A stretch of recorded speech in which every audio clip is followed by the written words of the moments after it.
in the East because the Knicks didn't have much working for them against the Lakers yesterday. They're on their West Coast road trip. No LeBron, no problem for Los Angeles, who never trailed against the Knicks. Luka put up 35 points, gave them room to catch up in the fourth, but New York just could not capitalize.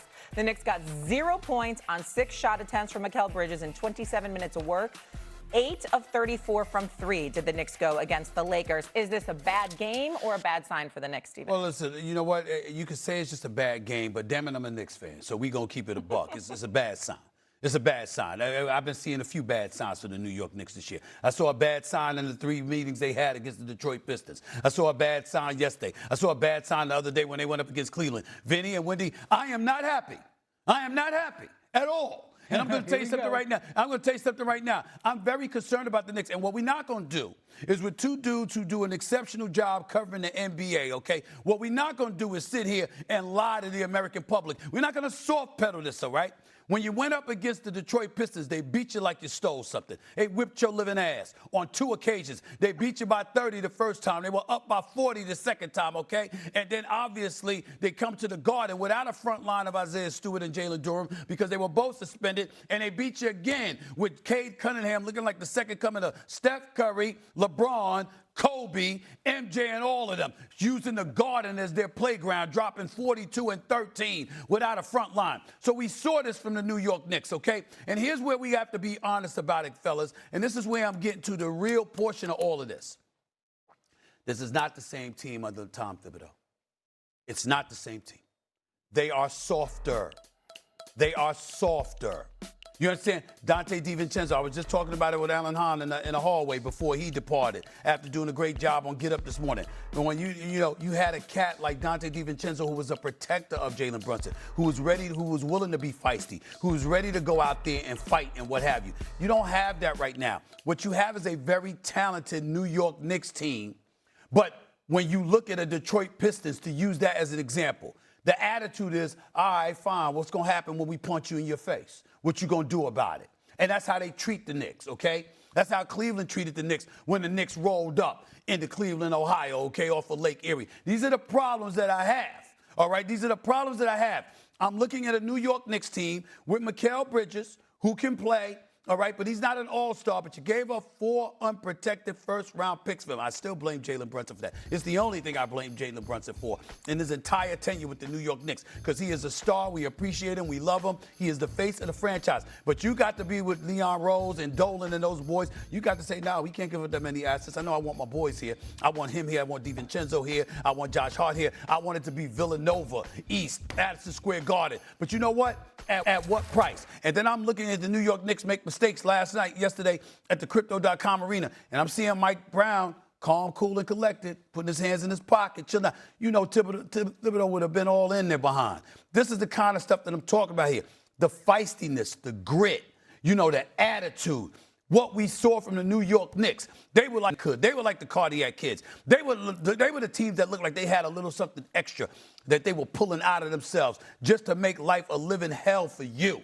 And then a miracle happened, and they went and they beat Boston, not just in Game 1, but in Game 2 of the Eastern Conference semifinals last year, which just changed the trajectory of everything, was because we all thought that Boston was going to smoke them, and that's not what happened. So you go through all of that, and then you change all of this stuff. The coach, some of the players, the personnel, you just look at them right now and you're like, this is not the same Knicks team. It's a damn good basketball team, talented enough to beat almost anybody in the NBA. But that little something extra, that little grit that you need, you don't see it from them at all. And that's why we're looking at Boston right now and we're looking at Detroit right now as the 2 teams as the favorites in the Eastern Conference instead of the New York Knicks. I mean, heck, that was part of their identity, it feels like, last year. And now it's really has not been. Go ahead, Wendy. You could be right about all that. We could get to the end of the season and that little edge may not be there. Or we could get to the end of the season and the what this roster has been built to do could take over. I would just say you can't make that decision based on yesterday. There were 3 things going against the Knicks in this game. Vince, you were there. Was it a 12:30 start Pacific, or was it 1 o'clock? Yeah. 12:30? Yeah. It was 12:30. 12:30. Which is 3:30 Eastern Standard Time. How are you on Sunday afternoon at 12:30 in LA? Last Sunday, we saw the Spurs come into the Garden, noon start. They slept walk. It happens. 2, spring forward. Oh, please. Spring forward, 12:30 start. Right off the bat, we got problems. Now, you can argue and say, well, Tibbs would have been in them and not let them get, and he'd have been at, getting them down at the breakfast room at 6 a.m. You may be right about that, but I'm just going to say to you, 12:30 start in LA on spring forward day. That's number 1. Number 2. Number 3, LeBron James ruled out in the pregame. Now, this is not a commentary on LeBron, but when LeBron doesn't play and Austin Reeves and Luka Doncic do, the Lakers are a better team. Now, JJ Redick might say to you, give me more time. We're getting better with that trio. And the numbers say that that is true. However, the numbers say that when Luka and Reeves play together, the Lakers are a really good team. They're better defensively and they're better offensively. When all 3 of them play together, they're just kind of an average to below average team. And so when those 3 things happen, and look, Stephen A., I don't know what got into Luka yesterday. Luka was taking charges. In fact, at one point, he got run over, probably should have gotten a charge on that play. And then when he didn't get the call, he looked over at the ref and gave him this, for which he's probably going to be fined a bunch of money today. But it's better than getting a technical, because if the referee had seen him and given him a tech, he'd have got suspended. But the fact that Luka was trying to play defense, and by the way, the Lakers' defense has been improving, and that this was all these things going against him, I didn't like the chances for the Knicks at all yesterday. And so I'm not going to overreact to a Sunday afternoon spring forward performance. If you're not going to overreact to that, then also, guys, for me, Friday night in Denver, Stephen A., what did you think of that? Because they took down the Denver Nuggets in one of the most impressive performances of the season against Jokic and before Jamal Murray got hurt. And we're going to talk about Denver a little bit later. But that's a championship team that you took out on the road. So I don't want to overreact to what I saw yesterday. Like Wendy said, spring forward, LA, all the other things, you're on the road. I don't consider LA a championship team. Maybe the Knicks took them lightly.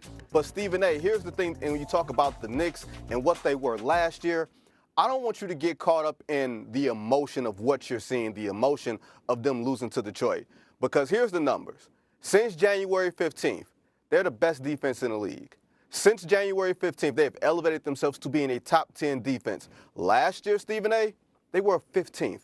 Last year, middle of the road, that elevated themselves in the playoffs. So while I understand what you're saying about how they look against Detroit and how they looked yesterday, the numbers say that this is a more cohesive defensive unit, and they are putting it together with a hiccup that happened yesterday. Now, if you have concerns about Jalen Brunson and his shooting, and they're lacking shot creation, and Karl Towns is not getting as involved and playing as fluidly as he played last year, I'm 100% with you. If you are telling me, man, they shut down Jalen Brunson, they have nobody else to create shots, the defense doesn't look right when they don't have their offense right, Stephen, I'm 100% with you.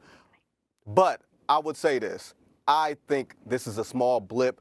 I still think the Knicks have as good of a chance as anybody in getting to the NBA Finals. Stephen A., don't overreact. It's fluid. See, right there. See, that's the problem. That's the kind of stuff that's going to get you banned from this damn show. You know what? You and that damn big Kendrick Perkins, that's the kind of stuff that's going to get y'all banned from this show. Because you see, Kendrick Perkins trying to act like, you from Beaumont, Texas. He's going to try to act like he a Knicks fan because you went to a game with Tracy Morgan. It's ain't working with me. You know what I'm saying? Reality of the situation is, looking at the New York Knicks, y'all know me well enough to know I ain't making no damn feelings like that known off of one game in L.A. If anybody understands that a Saturday night in L.A. can be a distraction, it would be me, okay? I would understand that. I understand that these kind of things happen, and it was a 12:30 start, and you know what? You know, I've not necessarily been ready for the game. I get that.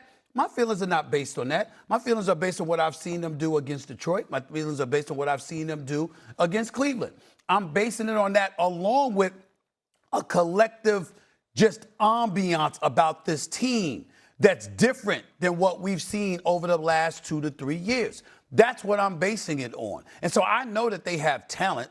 I know that they got the talent to beat anybody. When the New York Knicks are clicking, you damn right, they can take out a lot of teams. My problem is even when they weren't clicking in the past, they just fought you tooth and nail. They had a lot of grit to them. They were scrappy. You saw that. That's not what you see right now. Now, could they turn it on come postseason time? Fine. But not if they listening to the Vinnies of the world or the Wendy's of the world. Don't overreact. Everything's fine. Everything's going to be okay. This is all right. Nah, they don't need to be hearing that. They need to be hearing from people like me that saying, I ain't satisfied with what I'm seeing. I saw y'all get y'all ass kicked on a few occasions this year. I saw you get your ass kicked on a couple of occasions this last month. I'm not falling for it. Y'all got to step up and understand this is a different situation. You Mike Brown, you Jalen Brunson, you Karl Anthony Towns. They're winning games when he shoots less, not more.